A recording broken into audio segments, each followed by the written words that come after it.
We have some recent news regarding the Hunt for Gollum, so let's talk about it.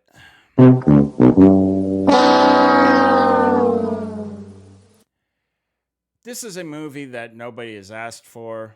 It's a movie that probably no one is going to want to go see. And it is a movie that was already done as a fanfic on YouTube way back in 2009, and the fanfic was well received. So, this could be Peter Jackson's career jumping the shark.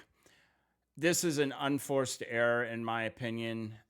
I don't know how much interest there will be in this movie. I also really have no faith in him. I definitely have no faith in Philip Aboya. And I have no faith in anyone associated with directing or producing this movie. I've basically lost all trust. Having said that, let's go see what news we have. All right. The Hunt for Gollum, every new and returning actor in the 2027 movie. And we scroll down here. And of course, the first name we get to is Andy Serkis, reprising his role as Gollum. Andy Serkis will also be directing this movie. And all I have to say to that is two words: Animal Farm. All right. Moving on, we have Ian McKellen reprising his role as Gandalf. Again, he gets older, and yet they keep moving things backwards. I mean, we start out with the Fellowship of the Ring, where he should have been the oldest. You go back to The Hobbit, he should have been younger. And now we're going even back further, and he should be younger, yet he's getting older. I don't think this will really matter. I'm kind of being a little tongue-in-cheek about it because I find it kind of funny. I doubt they will do anything to try and de-age Ian. I don't think they did it in The Hobbit at all. And I don't suspect they will do it here. And I don't suspect anyone in the audience will notice that he is that much older than from the Lord of the Rings. And, props to Ian. He's getting up there in age and he's still able to do this. So massive props out to him. I hope he lives to be 100. I have nothing but respect for him, especially for what he's done for this role. Elijah Wood as Frodo Baggins. I haven't seen Elijah Wood lately, but he always seemed to have a baby face to me. So maybe they won't have to do any de-aging here either. Also, Frodo probably will not be prominent in this movie. He's probably going to have a few small roles. So maybe they won't even care, and maybe the audience won't even notice that he's older than he should be. Okay, the first switch up we have is Jamie Dornan as Aragorn. Jamie Dornan is probably best known for the 50 Shades of Grey franchise. He played Christian Grey. I'm looking at the side by side.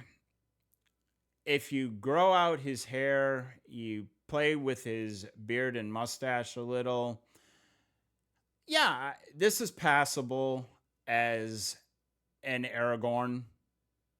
Yeah, especially a younger Aragorn. Yeah, I can buy into this. Yeah, so I don't think this will be a problem. I don't think a lot of people are going to raise any red flags here. So, it's not a bad casting. Here's probably my only red flag, and this is Leo Woodall as Halvard. And if you haven't heard of that name, that's because they just made up this character. Now, he supposedly was originally in the running to play Aragorn, but now they've made him part of the Dunedain, and he's going to be working alongside Aragorn.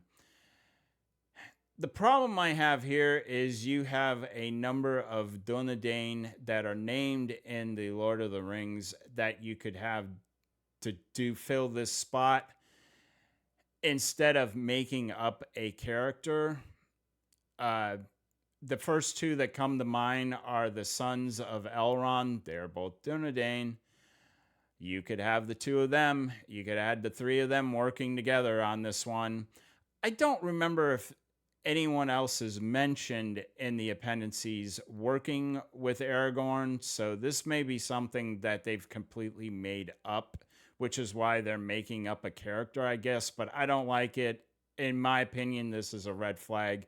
When you add characters, especially when you've got a wealth of characters, I'm talking to you, Amazon, the Rings of Prime, you had a wealth of characters to pick from, and yet you added characters into the story that didn't exist, and none of those characters ended up meaning shit. And that was the problem. Next is Kate Winslet as Marigold. If you don't recognize that name, it's because they made that one up too. However, they did not make up the character she's going to be playing. She is going to be playing Smeagol's grandmother. She is the matriarch of the stores that Smeagol is family with, and she is actually responsible for eventually kicking Smeagol out and exiling him, because once he gets a hold of the ring and killing his cousin Deagle on his birthday to take the ring, he does some other shitty things. He steals, he finds out people's secrets and tells them to other people, and eventually enough is enough and he is banished and exiled. At that point, he wanders into the Misty Mountains, where he stays for 400 years until he is found by Bilbo Baggins during the adventures of The Hobbit. And the final character we have is Lee Pace, reprising his role as Thranduil. Again, I don't have a problem here. I don't know what Lee Pace looks like since The Hobbit, but I don't think it'll be a problem to de-age him a little if he's not aged like fine wine. But I don't even think they'll really have to do much of that. And again, I like this character. He's probably one of the few characters I liked in the Hobbit trilogy. I thought what they did to Thorin was horrible. I really hated it. I hated the whole thing from beginning to end. I didn't like any of those movies.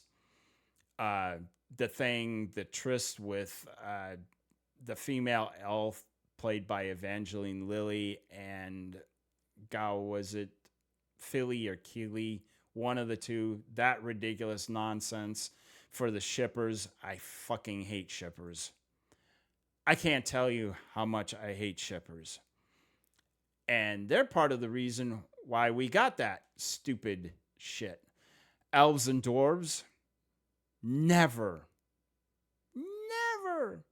in the entirety ever had relations with each other. Honestly, they didn't trust each other for most of that story. There was a huge amount of distrust between the elves and the dwarves. So the last thing, I don't know if you were, Peter Jackson must have been going for some Romeo and Juliet shit, but it just bugged the shit out of me. And like I said, I hate shippers. I hate you all. The person that invented it should burn in the ninth circle of hell for all eternity. You belong there. That's how I feel about it.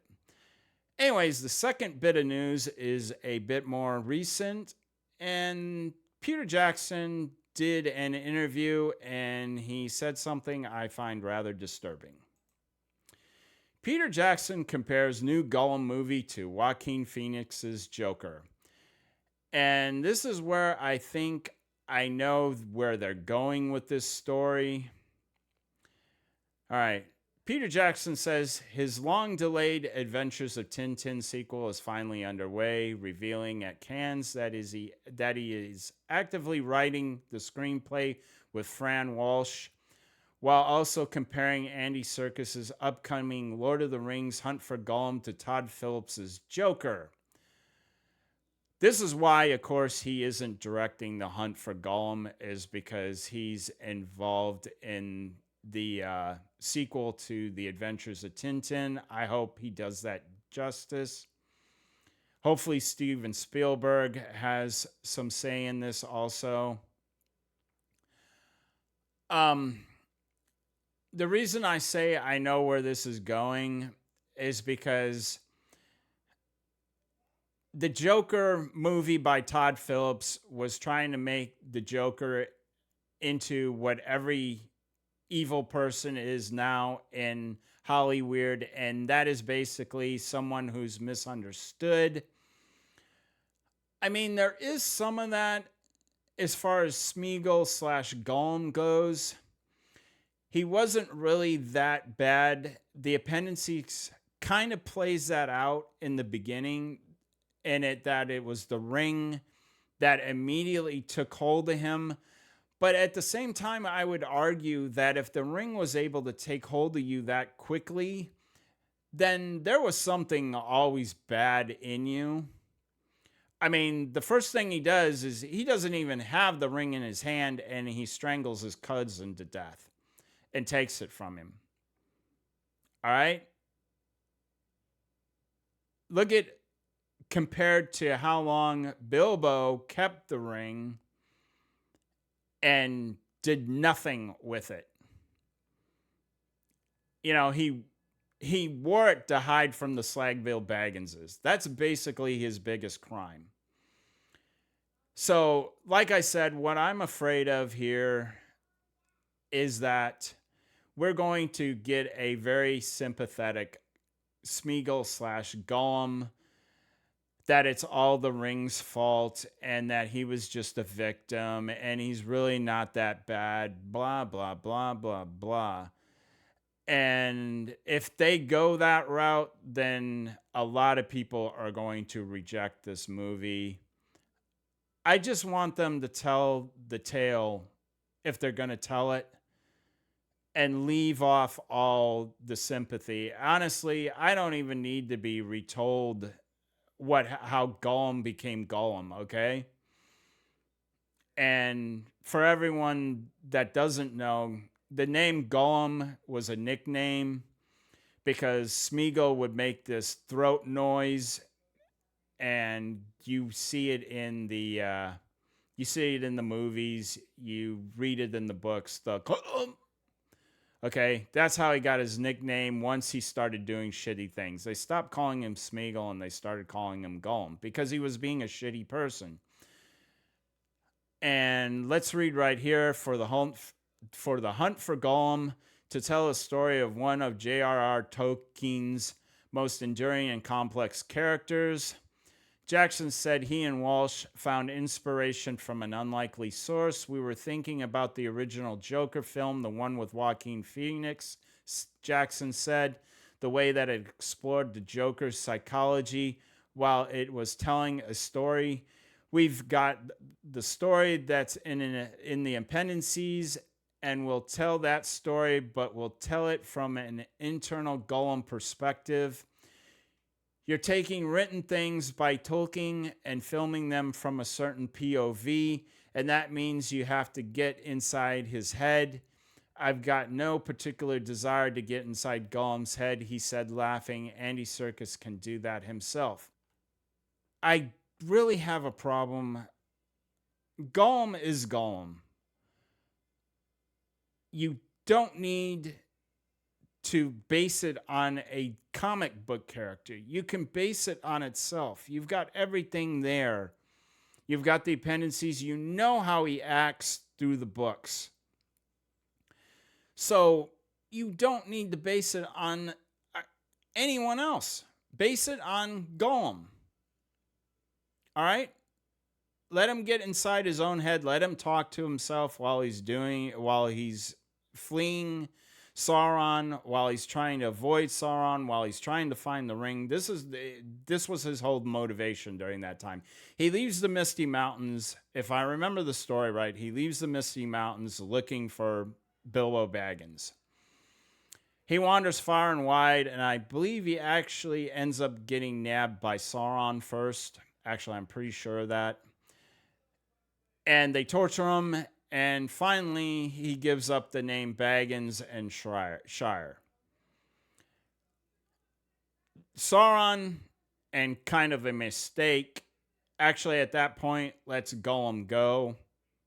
In my opinion, he should have just deleted him, but for plot points, I guess, let him go. And at that point, I believe he's captured by Aragorn, and then he's taken to Mirkwood, which is why Thranduil's in this. And then he escapes from Mirkwood, and that's why Legolas is at the Council of Elrond to tell everyone that Gollum has escaped. And that's going to be the gist of the movie, I think, in a long, drawn-out tale. I mean, if this thing's more than 90 minutes, I'm going to lose my mind. Honestly, I think the fanfic is like 37 minutes. Actually, let's go look at the fanfic. That would actually be pretty cool. So let's go take a look at the Hunt for Gollum fanfic. Hunt for Gollum, 14 million views 17 years ago, 9,655 comments. Scroll over here a little. 81K thumbs up, 5.4K down. That's a great ratio. Almost 2 decades later, they're making a full-length film with the same exact title. Yeah, that's a little bit of sarcasm. Can't believe it took me 13 years to watch this gem of a movie. Absolutely precious. Who's here after Peter Jackson announced he's doing The Hunt for Gollum? Yeah, who came back and watched it again? I wonder. I wonder how many people did. I'm here 13 years after originally watched this little film of great love, and it's still better than anything that could be conjured by Sauron in his Black Tower at Amazon. Yeah, so that's basically how people feel about this fanfic. I told you I watched it once. I thought it was very well done, especially for a fanfic. I think this is going to be really bad if people like this fanfic more than they like Peter Jackson's movie. Like I said, I think this could be jumping the shark for Peter Jackson's career. This movie could be that moment. This is an unforced error, in my opinion. He should have never done this. And I don't think it's going to be well received, and I don't think it's going to turn out very well. So, if you like this video, please click the like button. If you haven't subscribed to my channel, please click the subscribe button. Share this out through social media and leave comments in the comments section. And like my father told me when I was 18 years old, the free video's over. Get out.